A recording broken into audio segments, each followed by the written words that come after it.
Orang fana tak sedok kira dah. Perkataan orang fana, wali-wali duk tengah mabuk, tiba-tiba dia bercakap dengan perkataan yang tidak menunjukkan dia takut ke Tuhan. Jadi apa dia? Ya Allah ya Tuhanku. Ikutlah apa dia? Cerita Rabi'atul Adawiyah. Bawa apa dia? Bawa api, bawa air. Tengah hari cincin, bawa air so. Bawa beledi, bawa api. Jalan pergi kok tu, pergi kok ni. Jalan kok tu, jalan kok ni. Orang pun tanya Rabi'atul Adawiyah. Rabi'ah, apa ni? Buat apa dia ni? Beledi so. Karuk api so ni. Tujuan apa dia ni? Bawa api, bawa punggung api, bawa air ni. Dia kata, hamba bawa air ni, hamba nak padam neraka. Hamba nak pergi cucuk neraka biar padam. Patu api ni buat apa dia? Hamba nak bakar syurga. Apa? Sebab dua ni lah orang tak sembah Tuhan betul-betul. Orang sembah pada dua ni. Orang sembah pada syurga, orang nak gila kepada syurga, tak gila ke Tuhan. Orang takut ke neraka, tak takut ke Tuhan. Barang lagu ni syirik. Sudah dia mari ahwal dia. Jangan ikut perkataan dia. Kita tak mari perasaan siapa perikat lagu tu, jangan nak ikut perkataan orang lagu tu. Jadi kata-kata pok dia ketika fana tidak boleh jadi hujah. Tidak boleh buat berhujah.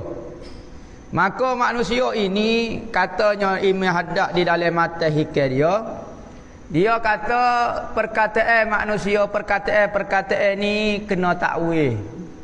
Kena takwil kerana dua. Perkataan ni ditakwil kerana dua sebab. Pertama, kerana terlalu sempurna, maka kita takwil perkataan itu kerana dia terlalu sempurna. Seperti ayat Al-Quran menunjukkan Tuhan itu sama dengan makhluk, maka kita takwil ayat Quran itu kerana Tuhan terlalu sempurna.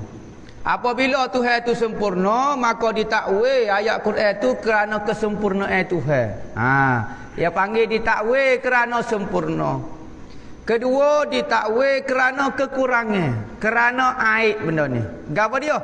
Perkataan wali tengah majzub. Maka perkataan dia kita kena takwil kerana sempurna dia, tak kerana dia kecil ada kelemahan, nampak pelik. Maka takwil ni terbahagi kepada dua, kerana kesempurnaan dan kerana kekurangan. Maka kita terpaksa takwil ayat-ayat tutup wali ni supaya betul dengan syariat Allah Ta'ala. Apa? Kita takwil kerana dia terlalu hebat kau, kecek lagu majzub lagu ni. Bukan. Kerana kecek majzub ni aib, salah, maka terpaksa ditakwil kerana kekurangan, katanya Ibn Haddad. Takwil ni terbahagi kepada dua. Takwil kerana kesempurnaan, takwil kerana kekurangan. Jadi lagu tu